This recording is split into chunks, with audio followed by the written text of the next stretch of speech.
Thanks for tuning into The Apple Cart, a production of Appleseed Media. Appleseed offers digital media services and custom design packages that tell great stories, launch budding entrepreneurs, preserve memories, and much more. We provide a wide range of services to the Yakima Valley and beyond, including event recording, photography, newsletters, digital conversion, and social media marketing plans. We welcome story ideas, new clients, and podcast sponsors. For a complete list of services and prices, visit appleseedmediagroup.com or call 509-901-1226. In this podcast, you'll hear John Storlie, owner of Yakima Networking, describe maker culture in general, as well as the development plan for Yakima Maker Space. He's joined forces with Robert Garlow, Nathan Pohl, and other maker enthusiasts to turn what he calls a bleeding-edge business model into a thriving creative space. First of all, John, hi. I wanted to say congratulations on the turnout that you recently had at Steam Fest in October. I was down there that night and it was a lot of fun. It seemed like the crowd really responded well. I just wanted to see kind of what your thoughts on how that went. What were your goals for that night and how did you feel like it turned out? I think it turned out really well. We met a lot of our goals. We didn't meet the financial goals we had, but as far as getting the word out and the type of reception we got from the community is exactly what we were looking for. So pretty happy with the evening event as well as the event during the day where we had all the activities for the kids. That was a blast. And the place was packed and, it was almost over capacity at times, but it was a lot of fun. Can you tell people a little bit about what the activities were that you had for both the kids that were on hand and then later in the evening, what kinds of hands-on activities did you guys have going for the adults who were there? Okay, so during the day we had the amateur radio guys down here with radio. They let kids broadcast and talk to people around the world, which was neat. We had a Tesla coil that people played with and got to see electricity and smell ozone and kind of like a mad scientist project. We had a Angry Bikes game, kind of like Angry Birds, where Bob Nass put together a bunch of old bike parts in a catapult, and you wound up the tires on the bike parts and put bike parts in the spinning tires, and it shot them across the room to knock over piles of bike parts. Kind of absurd, but a lot of fun, and the kids loved it. We had a tile mosaic table where kids got to build designs with broken pieces of tile and mortar them onto a piece of plywood and take them home, and that was a lot of fun. I think we went through 80 8-inch square pieces of plywood, so 80 tile mosaics went home to kids. We had to stop because we ran out of material, and we didn't think we would. We figured we'd have extras. We also had a couple 3D printers set up. Yakima School District brought down some of the maker bots that they're letting kids use in class, and we had some RepRap printers here, the ones you build yourself. We printed bracelets and little gnomes and wrenches and miscellaneous little plastic parts that people got to take home. We had a solder station where kids could solder together a little blinking robot badge, and we had a discovery table. The discovery table was just a big table full of screwdrivers and nut drivers and Torx drivers, basically all the tools you would need to take apart piles of printers and fax machines and copy machines and vacuum cleaners. That was a lot of fun. It was really cool seeing 5- and 6-year-old kids with big smiles on their faces holding screwdrivers, getting to see what was on the inside of these components that if they were to take them apart at home, they probably would have gotten in trouble. Great. So the event was called STEAM. What was the impetus behind putting the A into the traditional approach to science, technology, engineering, and math? Why is that appropriate for Makerspace? Well, arts is an important element to anything, in my opinion, and arts is what brings the energy and the innovation to standard STEM-based material. Science can be boring, math can be boring, engineering can be boring, but if you throw arts in there and you give people a chance to do whatever they they want to do, try whatever they want to try, and get creative, it just adds a whole element of energy and excitement to STEM. So we feel that arts need to be an integral part of any STEM-based curriculum. So our topic for today in general is networking for community building. And I wanted to speak specifically to you because you, of course, own Yakima Networking. And I feel like you probably have learned a thing or two about networking, both virtually and physically, socially in that time. And now that you are making the dive into the world of nonprofit entrepreneurship, I was just kind of wanting to talk to you about how that's transferring over. So how did you get started with Yakima Networking, and what is your approach to relationship building in that for-profit environment? So Yakima Networking is a computer store. We do computer repairs for home users and businesses. We also provide consulting to businesses to set up their network and set up their IT infrastructure, get their line of business software running. And the big approach that I've taken in that world is addressing the problems people have on the IT side from the customer's perspective. A lot of the companies that are out there that do work similar to us treat computer problems as computer problems. Yet, in my opinion, I think most computer problems have to do with the interaction between the user and the computer. So it's more important to look at the user's needs and address the user's needs instead of the problems that may exist on the computer. A lot of times, problems that people have on their computer have to do with the way they're using the computer or their expectations of the computer, and just a small shift in expectations, maybe a little education for the user, showing them the proper way to do things will solve a lot of problems. All of my techs know that if they're sent out to a job to fix a computer problem, they're not done until the customer says, great, that's exactly what I wanted. And a lot of times it's not a computer problem. It's just getting the customer to use the software in the proper way, or working with the customer to adjust their workflow so that it fits with the software that they're trying to use, or modifying the software so it fits the customer's workflow. It's really important to treat those computer-related issues on a personal level, not on a technology level, because most people really could care less about the technology side of an IT infrastructure. It's more important that they can get their job done, and the computer is a tool to get the job done. So what I found that is if I have my employees focus on making sure that the customer is happy every time they leave our business, then the money necessary to keep the business afloat will follow. If we focus on profits, then we end up with unhappy customers. If we focus on customer service, we end up with profits. So it's better to focus on keeping the customer happy. I tell all my employees that every time someone walks in our door, it's another opportunity to gain a customer for life. And it's our motto that we build lifetime customers. The biggest battle in any small business is getting customers. There's a lot of focus should be put on keeping the customers that you have, and that's where customer service comes in. If you can take care of your customers' needs, even if they walk in the store and ask for something that we don't have, my employees know that they need to find that for them. They'll call our local competitors and they'll see if anyone locally has it, and we'll ask that person to leave it on the counter and we'll send our customer down there to pick it up. The advantage of that is we get all the social benefit from taking care of that customer's needs, which in my opinion is more valuable than the $10 we would have made on selling them the little part that they were looking for. They come to us first because they know we can help them find what they need. So let me ask you then, how and why did you get involved in Yakima Maker Space? I guess the straw that broke the camel's back was a book that I read last December by Chris Anderson. Chris Anderson used to be the editor for Wired magazine, and he's written a few books about the new internet economy.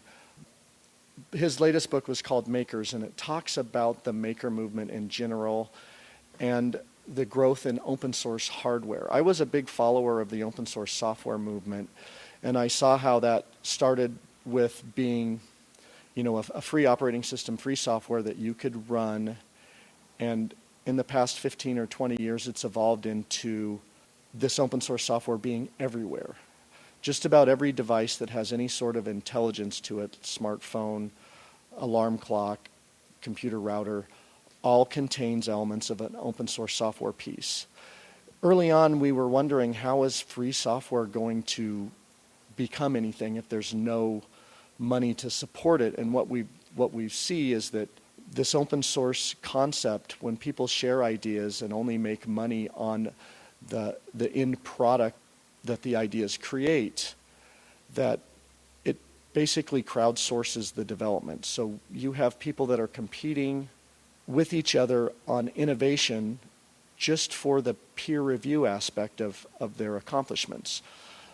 Geeks all over the internet are competing to see who could bring the best features to these open source software projects. When they release a new feature, they get all of the credit from their peers and they feel good about it. And the end result is we have these products that are being developed and tested and quickly deployed much faster than can be done in a monolithic software development environment. If we take those same principles and we apply them to hardware, it's looking like this possibilities are endless. These open source hardware companies are releasing the design of their hardware products online for free. People can download them, people can modify them, people can contribute changes to them that make them better. Product development happens much faster in an open source environment than it does in a closed source monolithic environment. When you're just sitting in a cubicle sharing design ideas with the 6 other engineers that are working on the same project, you don't have the insight or the out-of-the-box thinking that you get when the design elements are crowdsourced and everybody is working on the design. So my motivation for building a makerspace is primarily we see makerspaces in the big cities all over the country now, all over the world actually, and I knew that Yakima would eventually get a makerspace, but I'm not patient enough to wait for that to happen. So I've worked with a few other people, Robert Garlow and Nathan Poole, who also would like to see a makerspace in Yakima to create this place, and we've got a lot of support from the community, and we've got a location now, we've got quite a few tools, we've got classes starting, and it looks like it's going to happen. After the success of SteamFest, I know that the community wants the space, so our efforts will be rewarded by happy community members. Yeah, cool. That's a good confidence builder. Now that you're working in the nonprofit environment as well, how are you able to put what you've learned and built at Yakima Networking to use in the community in this? It's pretty much a grassroots effort in community building and a community-based project. How does that learning from the for-profit world come in handy as you're approaching this? I think the biggest thing is just being in that industry for so long in Yakima, and the fact that it's been our company philosophy to build lifetime customers. Every connection that I've made in the past 20 years in building Yakima Networking is a connection that I still have. It's an asset that is still available to me to build the makerspace. We've done work over the years for many different manufacturers in Yakima, sheet metal operations, metal fabrication, wood shops, plastic fabrication.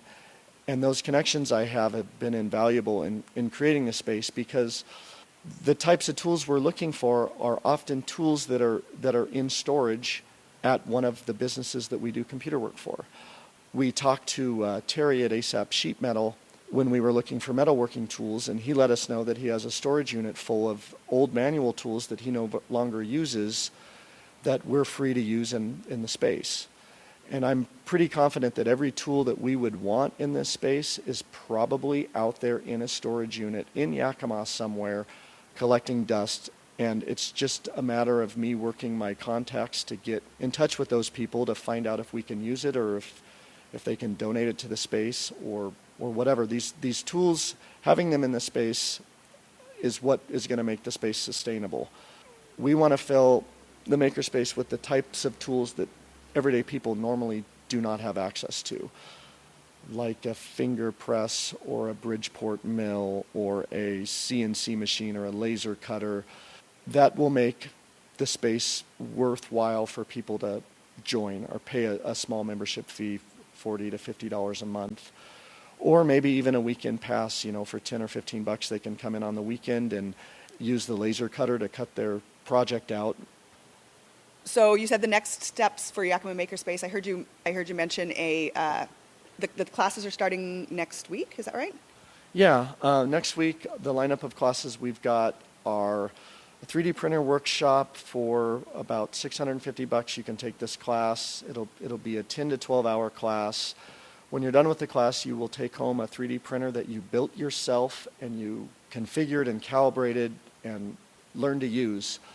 The 3D printing world right now is pretty much bleeding edge, so you don't want to go out and buy a $2,500 3D printer off the internet, because when you get it home, you're going to have no idea how to use it, how to work with it. They're not real user-friendly, so the concept of building it yourself and configuring it and learning how to use it and taking it home is going to give you a big head start on 3D printing. We also have a split board workshop.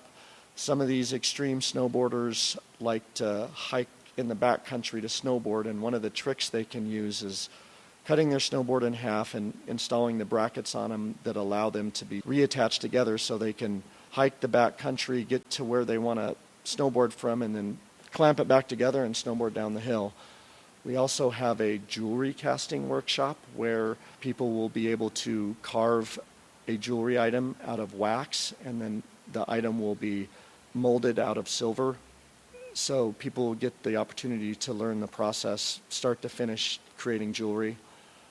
We have a sewing workshop. The CTE program at Yakima School District provided us with about 25 really nice sewing machines, which makes our sewing workshops possible. We've got a teacher that's going to come down and teach basic sewing, and that'll evolve into project-based classes. If you have something that you want to sew together, whether it's for cosplay or drama or new drapes, we'll have the tools down here to do it, and an instructor that can help you with those projects. I love the phrase that you used there, bleeding edge. It's, just an even step beyond cutting edge, I think, and that's to me one of the most exciting things, of course, about Yakima Maker Space. Can you tell me a little bit about, and I know it's still shaping and will be in evolution, but what's your vision, ultimate vision for Yakima Maker Space, and how do you see it serving specifically our community? Well, I think ultimately it's going to become an outlet for the local community's creativity. Most people out there have ideas of inventions that they've wanted to make or projects that they've wanted to accomplish, but it's been difficult to do because most of these projects require specialized tools or skills that aren't accessible. The Makerspace is effectively going to crowdsource these tools and crowdsource this knowledge.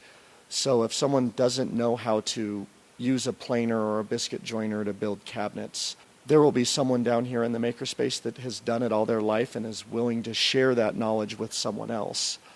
In the same token, it's a little bit like an incubator. So say this invention is something that is a new mousetrap, something that hasn't been invented yet. The Makerspace will provide the foundation, the tools, and the resources necessary for someone to take their idea from just an idea to a physical object that can then be sold on the Makerspace's website or in the Makerspace's gallery, and in a sense help the local economy. The big concept behind the Makerspace is that it's shared resources to accomplish a greater need.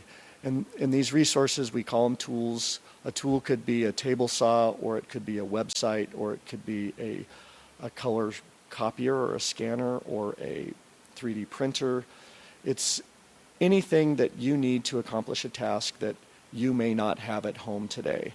The Makerspace hopes to provide that for you so you could accomplish your goals and create your inventions or fix your fence, whatever it is that you want. So what's your vision then for how Yakima Makerspace can influence the downtown development effort? It was important for us to put Yakima Makerspace downtown because we all support this downtown revitalization process. The role the Makerspace would play in downtown would be potentially to help the development of some of these older buildings. There's a lot of older buildings down here that are collecting dust and nothing is happening with. And we see having a manufacturing facility like the Maker Space, a wood shop like the Maker Space, or a metal shop like the Maker Space be beneficial to the downtown area. Maybe if it's to create bike racks that are necessary right now downtown, there's no place to park a bike. You've got to chain it to a no parking sign or something like that. It'd be nice to have bike racks. The Makerspace either does or will have the tools necessary to create bike racks. The Makerspace also will have the tools to renovate one of these older buildings to create lofts, artist lofts, or, as the young professionals move into the valley, if we give them a place downtown to live, then that's really going to help the growth of downtown. And having this asset located in the downtown corridor is important to make that possible. What's the most productive way right now for people, businesses, other organizations, clubs? What's the best way for people to help out right now? I know you probably have a lot of people who are eager to see it move forward. At the same time, things have to, go in an order. What do you think is the best way? So I think at this point, the best way to help out is to continue to evangelize the concept. If you've been to Makerspace and you've seen what we can do down here, you've seen the potential, start telling your friends and neighbors about it. Maybe you might know that person that's got that key tool that needs to be down in the Makerspace in their shed collecting dust.